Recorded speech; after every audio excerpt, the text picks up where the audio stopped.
Hello lovely people, this is Kitten here. Something I absolutely love, my real big thing, is cables. Cables, ironwork, twists, nets. Oh, I really love it. It's sculpting with yarn. A lot of people think, oh, it's way too hard, I can't do that. No, it's not.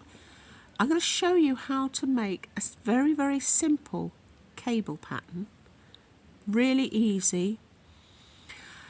And you can include it, you could put it up the edge of a sleeve, you can put it up the front of a jumper. It is simple, I promise you. I will show you, I'll talk you through how to do it. Down a little alley in the heart of Kendal town is a tiny independent yarn shop. Welcome to the wonderful world of the kitten and the goat. This video comes to you as part of a customer request. Lady's just starting to work on cables and she wanted to know how to do them. So I thought rather than just telling you how you do it, I thought I would tell you how to put it in a pattern you've already got. This is just a sample piece. There's no logic, there's no rhyme or reason to it at all. So first of all, we have to do a bit of maths. You need to decide where you want your cable. If you want it to sit, let's just say this is the front of a cardigan. If you want it to sit at the front end of a cardigan, right on the edge, that looks super cool. Or if you want it to go up the middle. Now, a cable has to be worked over a certain number of stitches. You either get an 8-stitch cable, which is 4 and 4, so you've got to cross it over. You get 6 stitches, which is 3, 3, and you get 4, which is 2, 2. You also need some kind of definition at the side of it, some kind of gully, to make it a different pattern. It's always worked on a stocking stitch side, so if you've got a stocking stitch back, it's not going to show very well. So we put a line of reverse stocking stitch in the gully between it. So we'll do this one. Let's say we're going to have 3 for our pattern gully. We're going to have an 8-stitch cable, and then we want 3 stitches the other side. So what you want to work out is where you want your cable to sit. I want my cable to sit about an inch, about slightly over an inch in from my buttonhole edge. So first of all, you have to work a foundation row to lay out this pattern that you're going to do. So we're going to knit along to where we want our cable to be, just like this, nice and gentle. So we're pretending that that is the buttonhole row edge of my cardigan. So I'm going to potter in a little bit so we can see it. Now we look at our list. We want to work 3 stitches for the gully to mark out where we're going to put our line of cable. So we're going to come to the front and we're going to do 1, 2, 3. Okay, then we've actually got the cable. So the cable is going to be 8 stitches wide.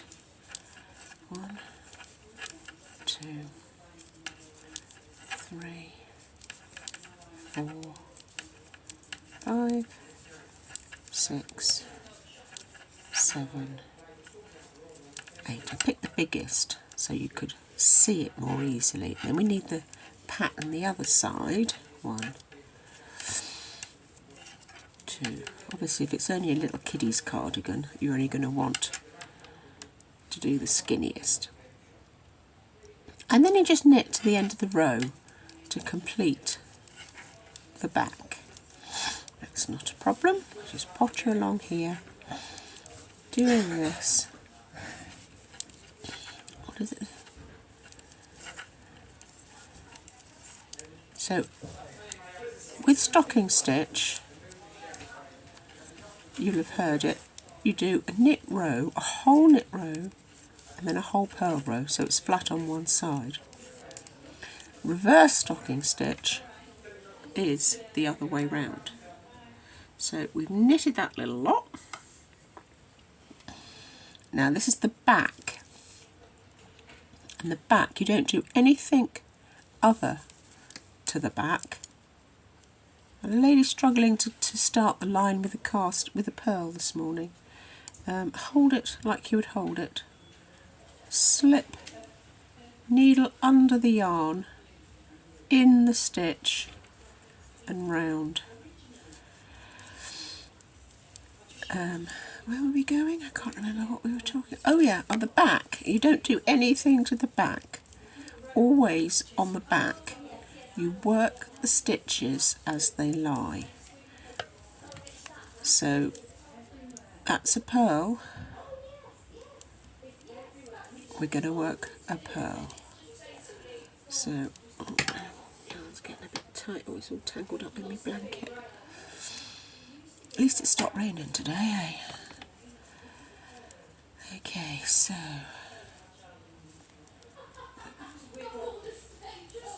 coming along to where it changes. This is your stocking stitch background at the sides. Right, now see, here we have a change. This is where we're inserting the cable, so that's a knit. So we're doing 3 knits, remember?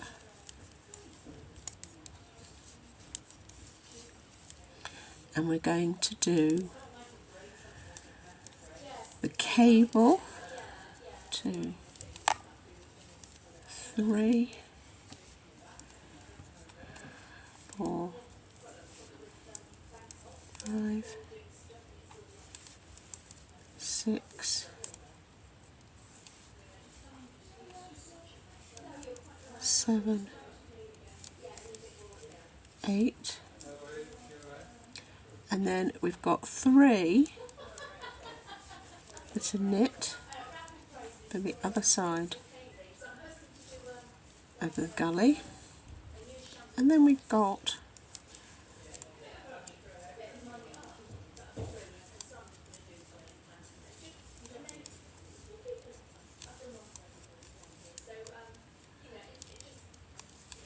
work to the end.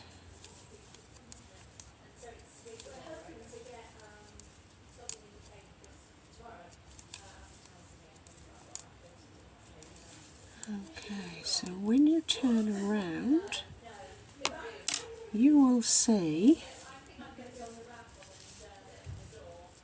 you see the little bumpy bits? That's going to be either side of your cable, that's going to be your cable, and this is going to be your background. So I should have been clever and got a cable needle. Hold on, let me just get a cable needle. I don't do organised, do we, Ed?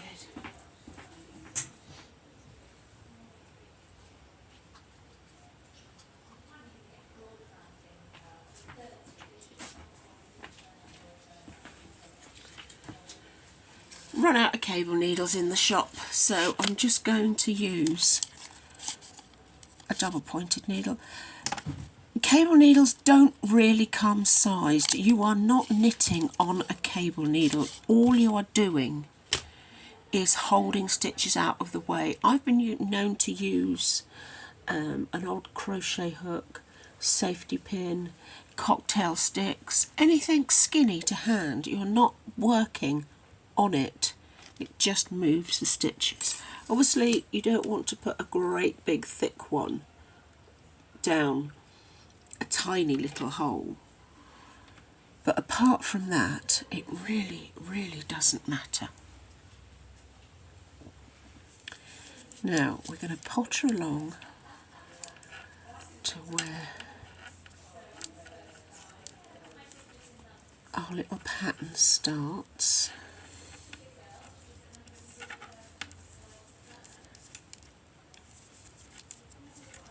There are two instructions for cabling. It will say C4F or C4B, which is what we're doing. This is where your 4s and your 3s. C3F. The C stands for cable or cross. The F and the B stands for front and back, and it's where you put it on the work to get the twist. Cables are literally sculpting with yarn. You are moving, physically moving the stitches. So we're going to take 1, 2, 3, 4, and we're going to tuck that in the back like that, and we're going to ignore it. Oops, daisies. Then we're not going to pull too hard because that's quite a big gap. We're going to 1,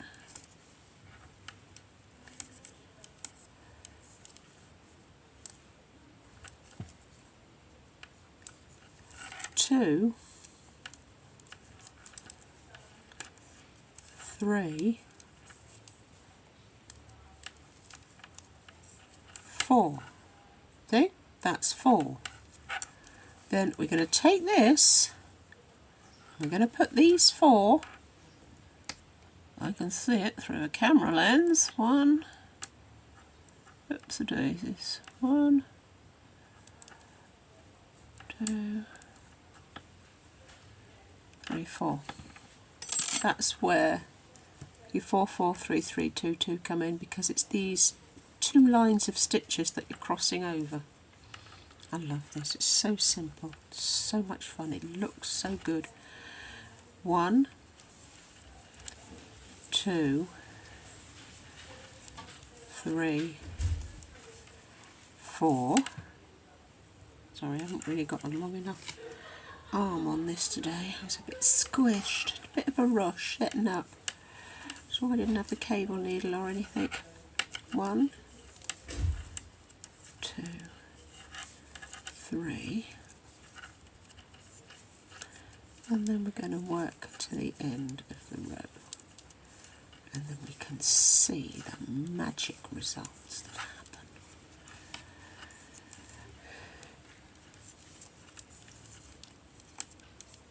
Your pattern will tell you whether to cross front or back, and it'll break down the abbreviation at the front of the pattern. Mine explain it all for you, but then, you know, that's how I write patterns. Okay, so this is the front. You see, you have physically taken those stitches, put them behind these stitches. When we turn over this row, you're going to work it exactly as it lies. So these are purls with a bump at the front. You're going to purl along here, you're going to knit those, you're going to purl these, knit those, purl that. And because it's an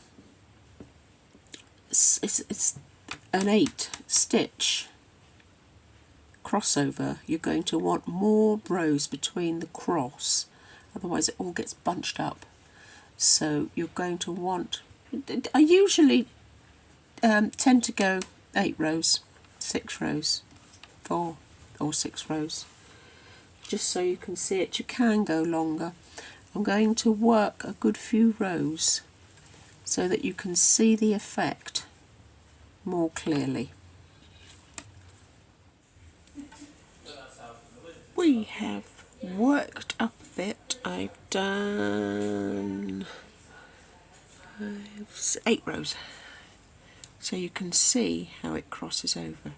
Actually see through there where those go underneath and come out there. So I'll show you one more time, as this is where I've come up to. You do need some kind of definition, otherwise it just blends together. Okay. Now we're going to slip, where are we? Just line myself up. Just as an aside, if the pattern says CF, 4, 3, what have you, it means cross cable forward. So you bring them front, forward, front. Then you get a line that goes up on top of a line, an S shape rather than a crossing cable. But in this case we're doing the twist. We want to cross 4 behind, back, and you just tuck it in. You can let go of that, that's quite secure, that needle there, that's absolutely secure. Then you're going to do 1, 2, 3, 4. You're going to put these 4 straight back. 1, 2, 3, 4.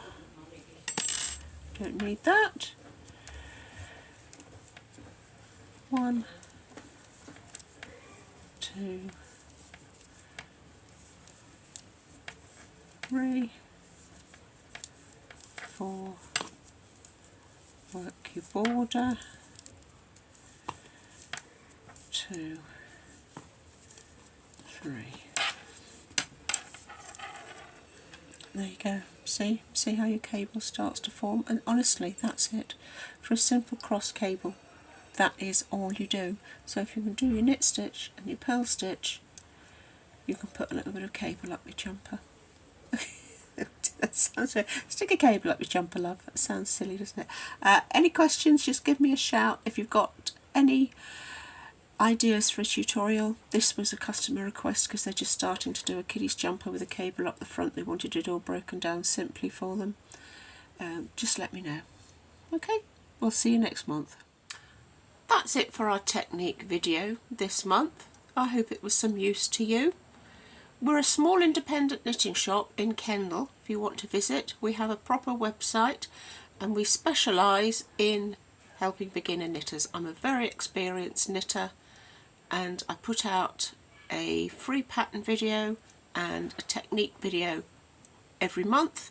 If you want to be on the email list to get your free pattern, Kitten and the Goat Kendal, I'll put a link down below in the thing. Please do subscribe. Tick the like box, it all helps the numbers, everything helps. We haven't hit our magic number yet, but I'm looking to hit the magic number this year. We've changed the routine slightly this year. The first Friday of the month you get your free pattern. The second Friday of the month there isn't a video, but we do a blanket club on the website and you'll get a square to knit for your blanket. And then the third Friday of the month is the technique pattern. So if you want to get your free patterns, be on the email list. If you've got any ideas or techniques or anything you want explained, drop me a line and we'll see what we can include. See you later.